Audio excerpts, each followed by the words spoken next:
Bueno, comenzamos la parte del tema de la Segunda República, la parte eh, del bienio reformista, años 1931, iría de diciembre del 31 a noviembre del 33, ¿vale? Aquí está apuntado, lo subrayo.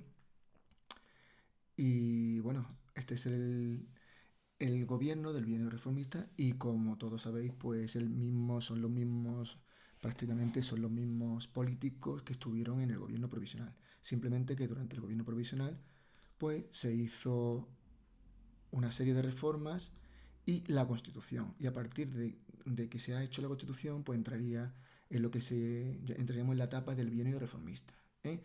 Este bienio constituyó un ambicioso proyecto, un ambicioso intento de reforma, de proyectos de reforma para modernizar el país en todos los sentidos.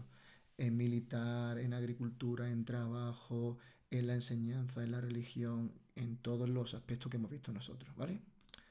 El gobierno pues, está formado por el presidente de la República, Alcalá Zamora antes era el presidente del gobierno, ahora va a ser el presidente de la República. El presidente del gobierno, el jefe de gobierno va a ser Manuel Azaña y va a ser una coalición del Partido Socialista, que fue el partido que ganó las elecciones, con 110 escaños, creo recordar aproximadamente, junto con una coalición de partidos republicanos de izquierda.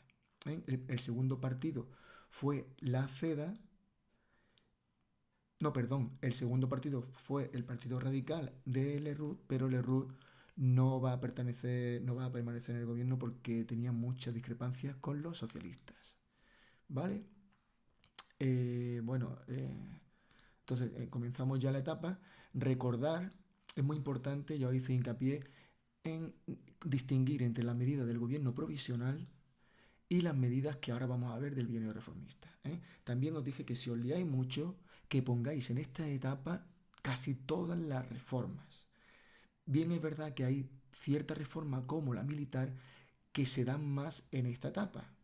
Aquí, por ejemplo, en el gobierno provisional, si tú te lías mucho, puedes poner la cuestión militar, puedes poner también la cuestión territorial, que los catalanes proclamaron la Primera República, puede poner algo de la cuestión agraria, no sé si la cuestión religiosa algo también mínimo, por ejemplo la cuestión religiosa, no se te olvide lo del 10 y el 11 de mayo, la quema de conventos, pero en definitiva donde van a hacer más la reforma va a ser en el bienio reformista, ¿vale?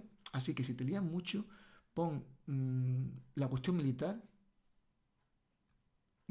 algo del agrario, lo de la cuestión territorial, lo que proclama la Primera República Catalana, y después todo lo demás lo pueden meter en el gobierno de la izquierda, en el gobierno reformista. De todas formas, bien es verdad que tampoco te cuesta tanto trabajo, no hay ningún, hacer un resumen de todo y poner algunos decretos aquí y otros decretos aquí, cada uno en su lugar correspondiente, ¿correcto? Bueno, pues entonces vamos a ver las, los distintos. Estas son las medidas del gobierno provisional, agraria, y ahora vamos a ver las medidas del bienio reformista. Otra cosa muy importante que también os lo dije en la clase por vídeo es que es mejor que lo agrupéis por temas que sean paralelos, que coincidan. Primero agrario, después militar, para que no hagáis tanto lío. Educativa, cuestión territorial, cuestión territorial. Bueno, pues vamos a ver, comenzamos el tema, comenzamos este apartado, pues viendo un poco el gobierno. Ya dijimos que ganaron las elecciones los socialistas y van a hacer una coalición republicano de izquierda y socialista. Se queda fuera el partido de la RUT y por supuesto se queda fuera los partidos de la derecha que apenas fueron ampliamente, claramente derrotados. Bueno, pues aquí tenemos las medidas, nos vamos aquí ahora, las medidas reformistas, del periodo reformista, y tenemos en la cuestión agraria una gran ley que no se te puede olvidar nunca, que es la ley de reforma agraria. Con esta ley, ¿qué va a hacer? Es del 32 va a realizar expropiaciones con o sin indemnización. Las que no tienen indemnización era la de los nobles, las otras sí se van a indemnizar, para dedicarla, para entregársela a través del Instituto de Reforma Agraria, para entregársela a campesinos bien individuales o bien en grupos, para que se asienten en esas tierras y para que puedan ser labradas, cultivadas. El objetivo de la ley de reforma agraria es mejorar las condiciones del campesino en el campo, acabar con ese número tan grande de tierras sin cultivar o sin explotar. ¿Eh? Una vez se realiza la expropiación, pues se entrega a la comunidad de campesinos para que ellos la exploten, ¿vale? Los resultados de la reforma fueron escasos y esto dio lugar a mucha tensión en el campo, sobre todo en zonas como Andalucía y Extremadura. ¿Vale? Recordar en la época anterior que teníamos la ley de términos municipales y el decreto sobre el laboreo forzoso. ¿Vale? Venga, sobre lo militar. En este campo es mejor hablar, ya hablamos mucho en la etapa provisional, con el decreto del retiro de la oficialidad, con la cual Azaña quería reducir el número de altos mandos de oficiales porque era muy elevado. Quería hacer un ejército moderno y subordinar el poder militar al civil, ¿vale? Aquí ya vimos que se obligó a jurar fidelidad a los altos mandos, jurar fidelidad a la República, se cerró la Academia Militar de Zaragoza, se revisaron los ascensos, se anuló los ascensos llevados a cabo durante la dictadura de Primo de Rivera. Bueno, ¿qué ocurre ahora? Pues ponemos 3 o 4 aportaciones nuevas, pero muy poco más. Una de las medidas que se hace ahora en el gobierno de bienio reformista es la supresión de la jurisdicción militar. ¿Esto qué quiere decir? Que había juicios, jueces militares que tenían mucho poder en el ámbito civil, ¿vale? O incluso en el ámbito militar. Si había que enjuiciar a algún militar, pues se hacía en la jurisdicción militar. Esto ahora va a cambiar y se va a realizar en una jurisdicción civil, ¿vale? Va a pasar todo lo militar a lo civil. Por otro lado, se crea la Guardia de Asalto. Ya tenemos la Guardia Civil, tenemos aquí la Guardia Civil, pero se va a crear la Guardia de Asalto como un cuerpo policial directamente dirigido desde el gobierno. Bueno, pues básicamente de esto, simplemente esto, ¿vale? Aquí te lo he puesto tipo más esquemático, bienio reformista, la cuestión de los militares. Esta la vimos en el provisional, pero esta la hemos visto ahora, y la Guardia de Asalto. ¿Qué más?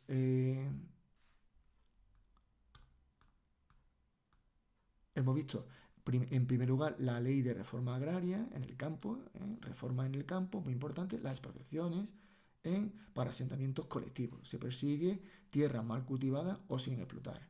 Venga, vamos a continuar. Pasamos ahora en el campo educativo. En el campo educativo también es un poco lioso, tanto con las medidas que se hicieron antes como con las medidas que se hacen ahora. Aquí, si no te quieres complicar mucho la vida, tú lo pones casi todo en el bienio reformista. Recordamos que desde el primer momento el objetivo es limitar la presencia de la Iglesia en la escuela, hacer una escuela más moderna, limitar el poder de la Iglesia Católica en la escuela, como hemos dicho, reducir el analfabetismo. Había 1,5 millones de niños que no iban a la escuela. El 30 o el 50% de la población era analfabeta. Los objetivos, crear un número muy importante de escuelas, se calcula que en unas 27.000 escuelas, a un promedio de 5.000 escuelas anuales, y se aumenta el número de profesores, aumenta el número de posiciones, etcétera, etcétera, ¿vale?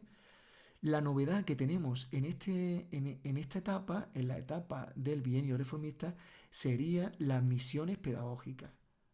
Son campañas culturales que hace el gobierno reformista, que consiste en grupos ambulantes de intelectuales, de actores, gente que es interesada en el cine, en el teatro, compañía de teatro, pues llevan maestros, pues llevan a los pueblos, a las zonas rurales, llevan bibliotecas, especies de escuelas ambulantes, cine, teatro, marionetas, etcétera, ¿vale? Esto sí es la novedad respecto al gobierno provisional. Venga, continuamos.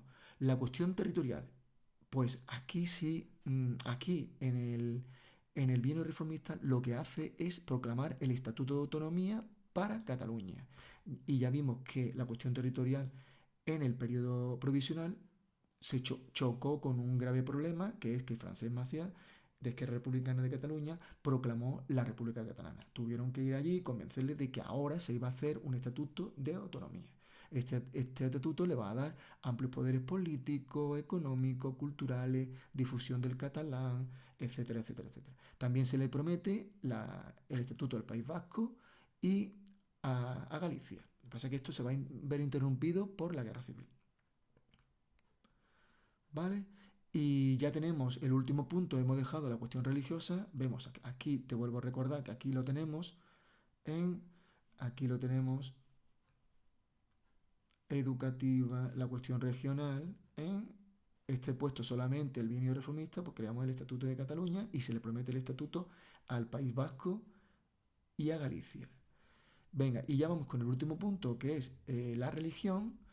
Pues lo mismo, ya vimos que en el periodo anterior se proclama un Estado laico, se proclama la no obligatoriedad, no era obligatorio el estudio de la religión en las escuelas. Esto lo tenemos aquí, os recuerdo, sigo por aquí, en la cuestión religiosa, voluntaria la enseñanza de religiosa, la libertad de culto. ¿Y ahora qué tenemos? Pues muy importante, ¿eh? Por ejemplo, se aprueba la ley del divorcio, se aprueba la ley del matrimonio civil, en secularización de los cementerios, en que van a pasar a ser propiedad de los ayuntamientos. Importante estos dos elementos que tenemos aquí, la disolución de la Compañía de Jesús y la nacionalización de sus bienes, y la ley de congregaciones religiosas por la que se cierran centros educativos religiosos y se nacionalizan templos y edificios religiosos de otras congregaciones, ¿vale? Y ya por último tenemos, estos dos son novedad, lo he puesto como novedad en el bienio reformista, que sería la reforma laboral llevada a cabo por Largo Caballero, el socialista Largo Caballero, la ley de contrato de trabajo, que va a hacer mejorar las condiciones del trabajador en las empresas, y la ley de jurados mixtos. ¿Qué es esto? Pues es un jurado compuesto por representantes de la patronal y del sindicato para dirimir, para debatir, para solucionar los problemas que tengan en los conflictos laborales que tengan en las empresas. Normalmente se ponían del lado de los sindicatos. Esto hizo mucho daño, esto fue una ley que fue duramente criticada por los patronos. Pues aquí tenemos que se establece la jornada laboral de 40 horas, se reduce la jornada laboral en el campo, se impuso la obligatoriedad de seguros sociales, y por supuesto ocasionó mucho malestar en la oposición de la patronal. Esto te lo he puesto aquí. Estaríamos con la cuestión, la reforma laboral, aquí está mucho más resumida, te puede servir este esquema. Y después también tenemos ya por último los cambios en la mujer durante el bienio reformista del 31 al 33. Un cambio radical, la mujer va a poder estudiar, sobre todo la enseñanza secundaria y universitaria. Se crea la ley del divorcio, se termina con el delito de adulterio, etcétera, etcétera. ¿Vale? Bueno, pues aquí otras láminas, digamos, otras diapositivas sobre la reforma laboral. Aquí tenemos tierras expropiables, sin indemnización para los grandes de España, con indemnización para el resto, ¿vale? Esto pasaría al Instituto de Reforma Agraria, que se la entrega a comunidades de campesinos, y hacen asentamientos cerca de la superficie a cultivar, ¿vale? ¿Qué más tenemos aquí? Vamos a ver, aquí tenemos sobre la reforma agraria, de la distribución de una propiedad justa de la tierra, mejorar el rendimiento, son los grandes objetivos. Había mucho latifundio, pobreza del campesino, explotación del campesino, y como las medidas eran lentas y a veces no se llevan a efecto, pues originan mucha insurrección en el campo andaluz y extremeño. Aquí tenemos los conflictos, esto lo vamos a ver luego. ¿Qué más tenemos por aquí? ¿Alguna diapositiva? Vamos a ver si tenemos alguna. Bueno, pues estas medidas, como ya pusimos en el anterior vídeo, pues van a ser fuertemente criticadas por grupos de la sociedad como la Iglesia, los militares, los grandes propietarios.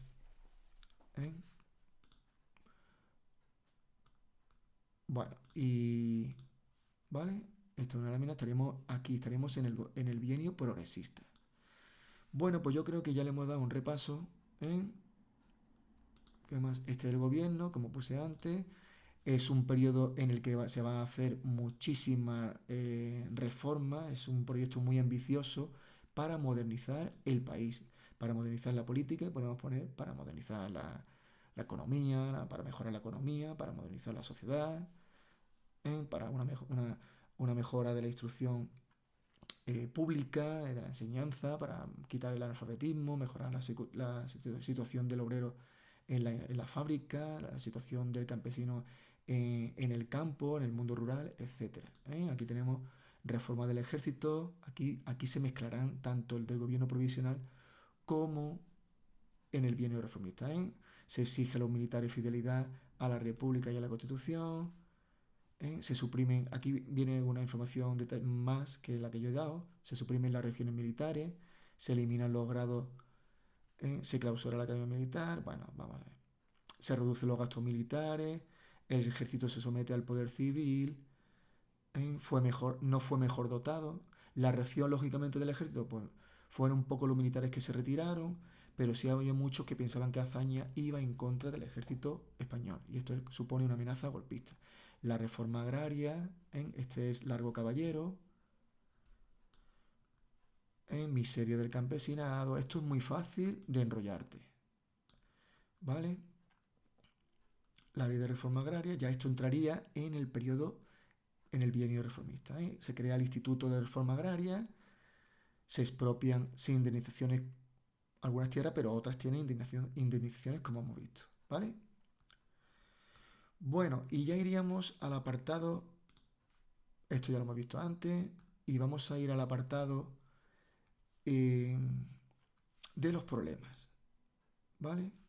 Aquí volvemos a repetir lo mismo. En política, pues el divorcio, no centros docentes religiosos, ofensiva de la iglesia, mucha crítica de la iglesia, reforma laboral, ley de contrato de trabajo, ley de jurados mixtos, ley de asociación obrera, esta es nueva, esto no lo hemos hablado en el tema, ¿vale?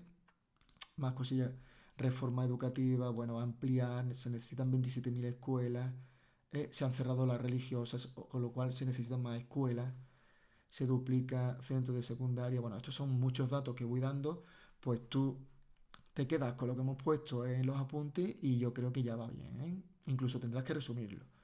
Bueno, vamos con el apartado de oposición al bienio reformista. Y vosotros diréis, ¿cómo puede tener oposición esto? Pues porque claramente porque se llevó de forma muy lenta, era muy costosa, no había mucho dinero y atravesaba un periodo muy negativo a nivel mundial. ¿Vale? Empezamos con la crisis del bienio reformista. Lo primero que tenemos que ver es el impacto del crack del 29, lo que he dicho. No es un buen momento para la reforma, no es un buen momento porque no hay dinero.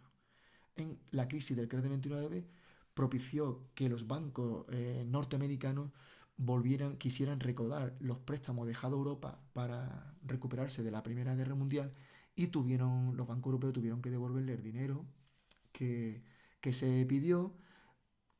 Se hicieron menos inversiones en Europa, los países europeos no podían invertir, en España no se puede invertir, no hay países extranjeros que quieran invertir en España, difícilmente podían salir allá adelante ellos solos, cuanto más invertir en España. Entonces se reducen muchísimo las exportaciones. ¿Cómo vas a exportar si no hay un duro para comprar? Hay un gran descenso de la producción y aumento del paro, aumento de las tensiones sociales. Esto va seguido de esto. La oposición de los sindicatos más radicales, los anarquistas, que ven que las reformas son insuficientes y son lentas. ¿Vale? Y en esto, aquí tenemos un apartado que no se te puede olvidar, nunca se te puede olvidar esto, que es la Semana Negra de Azaña, que iría desde diciembre del 31 a enero del 32. Va a conseguir superar esto, pero ya lo que no va a poder superar Azaña es al año, en enero del 33, el suceso de Casas Viejas. Vamos a ir por parte. En diciembre del 31 se produce el suceso de Castilblanco. A ver si puedo enseñar por aquí el mapa. En Castilblanco está aquí pues creo que en la provincia de Badajoz, el campo andaluz, y el campo extremeño son zonas de mucho conflicto porque estaba dominado por sindicatos muy fuertes, muy radicales como era la CNT y la FAI. ¿eh? Aquí vamos a tener otro conflicto que es en Arnedo y en el Alto Llobregat. Debe ser por aquí, que no está señalado por aquí. Son los grandes conflictos que va a tener por parte de la izquierda. Por parte de oposición de anarquistas de izquierda. Bueno, anarquistas, lógicamente son de izquierda, bueno, anarquistas. No vamos a entrar ahora en debate. Anarquistas de la CNT y de la FAI, ¿vale? Castilblanco, por aquí cuatro guardias civiles fueron apaleados cuando intentaban impedir una huelga. Y al poco tiempo, a los pocos días, otra manifestación en Arnedo, en La Rioja, y ahora los guardias civiles, como antes fueron apaleados, aquí no dudaron y dispararon a discreción. Se despiden a obreros de una empresa y el pueblo protesta, se dispara a discreción y ahora la opinión pública ataca duramente a la Guardia Civil. Su director general, el general Sanjurjo, es destituido por hazaña. ¿Vale? Esto va a ser un motivo de odio. Esto fue en enero del 32 y en septiembre del 32 Sanjurjo va a hacer la Sanjurjada, que es un intento de golpe de Estado hacia la República de Izquierda, ¿vale? Pero bueno, continuamos. Otro de los grandes conflictos es la insurrección anarquista del Alto Llobregat. Mineros se manifiestan, se hacen con armas y con bombas, una dura represión, y se deportan a colonias de África, a Guinea Ecuatorial, a un centenar de detenidos. Esto, Azaña consiguió salir, digamos, más bien que mal, pero ahora ya en enero del 33 se produce el suceso de Casavieja, en donde va a haber un duro enfrentamiento entre la Guardia de Asalto y una familia anarquista que estaba, bueno, digamos, haciendo una insurrección en el pueblo. El pueblo esta familia se atrinchera en su casa, una chabola, una cabaña, es una familia muy pobre, y la guardia de asalto pues incendia la casa, cuando están saliendo también dispara, o sea, no lo he explicado aquí muy detalladamente porque si no el tema se hace muy, muy extenso, ¿vale? Este hecho conmocionó a la opinión pública y Azaña salió muy dolido, muy desprestigiado de estos hechos, ¿vale? Así que este cuadro serían oposición de anarquistas hacia el bienio reformista. Vamos con la oposición de la derecha. Aquí hay varios grupos monárquicos, católicos, militares, grupos fascistas. Aquí tenemos la derecha alfonsina, monárquica, la derecha católica y grupos fascistas, ¿vale? Bueno, la derecha empieza a reaccionar, empieza a agruparse y se van creando partidos nuevos con líderes muy sólidos y que van a hacer una dura crítica a todo el bienio reformista. Lógicamente, fueron grandes los intereses que perdieron. ¿Vale? Comenzamos con la derecha alfonsina. Aquí tenemos el líder Calvo Sotelo. Van a conspirar contra el gobierno, intenta un golpe militar, ya lo hemos dicho, llamado la Sanjurjada, dirigido por el general Sanjurjo. Esto fracasa y el general pues es exiliado a Portugal. Fue director general de la Guardia Civil y estaba enojado con el gobierno por los episodios de la Semana Negra. ¿Vale? Eh, la derecha católica. Ya hemos visto que a los católicos pues le han quitado bastante poder en la enseñanza y esto ellos lo llevaban muy mal.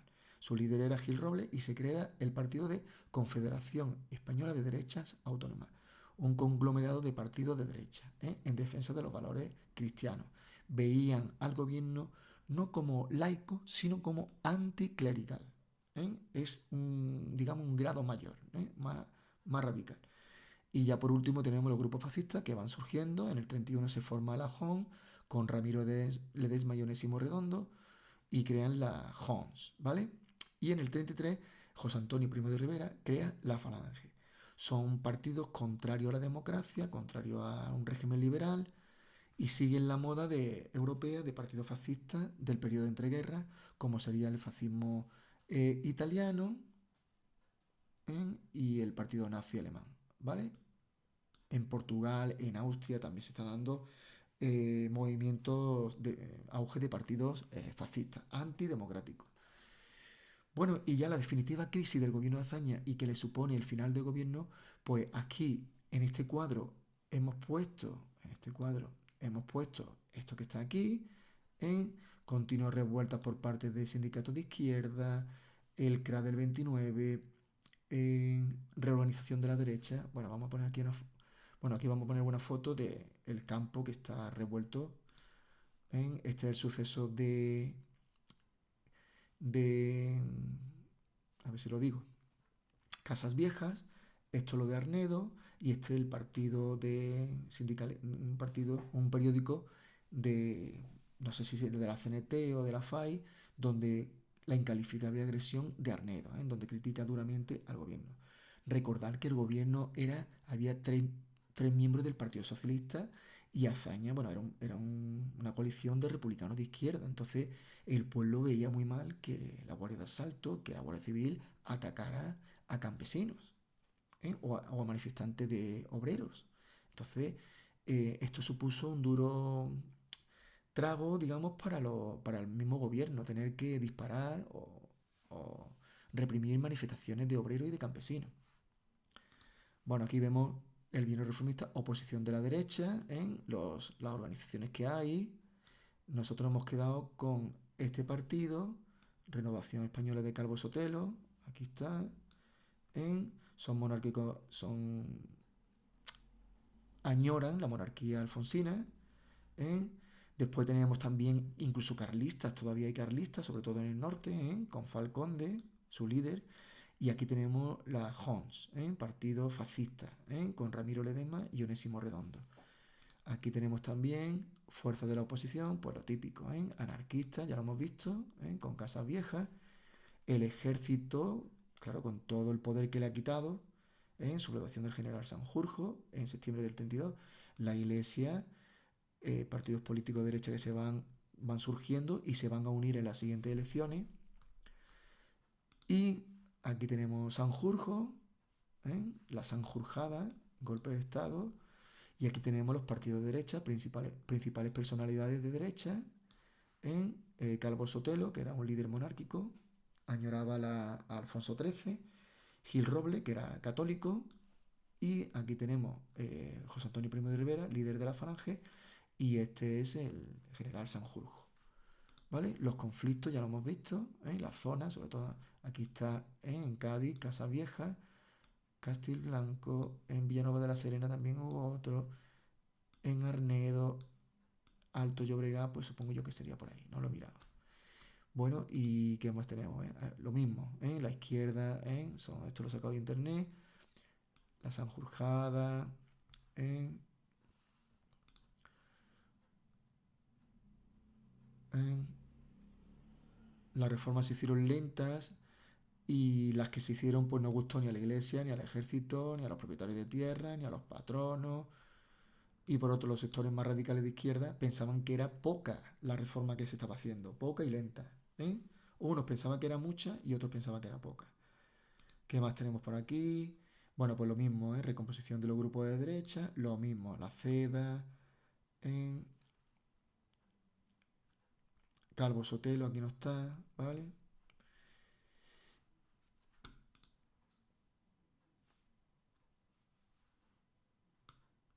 Bueno, vamos a terminar ya con los apuntes y ya, mm, como íbamos por aquí, la crisis definitiva del gobierno de Azaña. Hemos visto aquí varios apartados que ya se han visto aquí y ahora muy importante, novedad, por ejemplo, se detestaban, el presidente de la República, Alcalá Zamora, detestaba a Azaña, se llevaban muy mal. Intentaba cualquier acontecimiento que pudiera Alcalá Zamora para desacreditar a Azaña, incluso para amenazarle con disolver el gobierno, disolver las cortes y crear unas nuevas elecciones, que fue lo que ocurrió.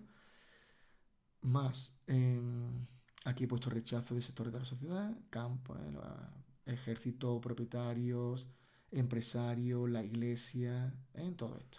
Y ahora muy importante la presión interna dentro del PSOE, porque había dos facciones, dos grupos. Uno dirigido por Largo Caballero, que querían seguir en el gobierno para hacer desde el gobierno la reforma.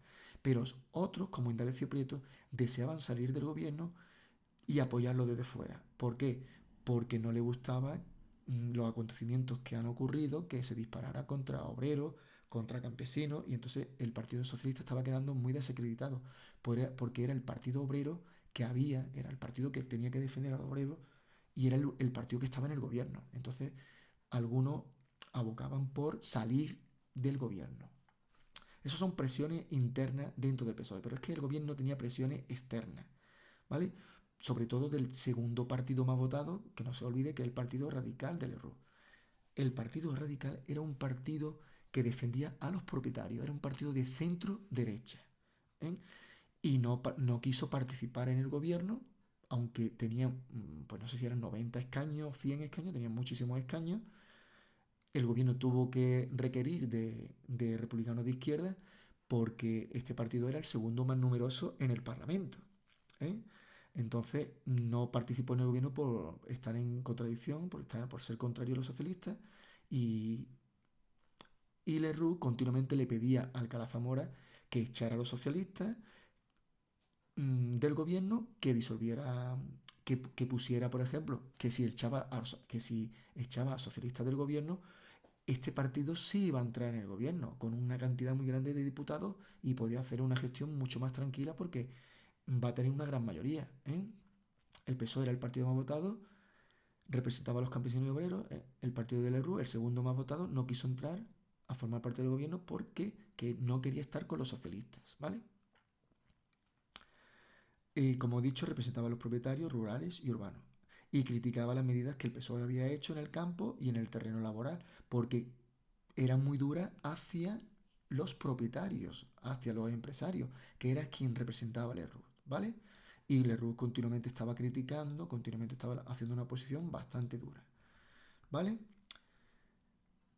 Y bueno, ya el punto culminante, pues lo que hemos dicho antes, fue el suceso de Casas Viejas. Entonces, así las cosas, el Calazamora disuelve las cortes, le quitó la confianza a Azaña, estaba, como hemos dicho que se detestaban, pues estaba frito por aprovechar cualquier momento que fuera justificable y disuelve las cortes y convocó elecciones para el 19 de noviembre, donde la derecha van a ir juntas y va a ganar eh, el partido del el radical, perdón, va a ganar la CEDA, el partido de la CEDA, y Alejandro Lerroux va a quedar segundo. Pero ¿qué ocurre?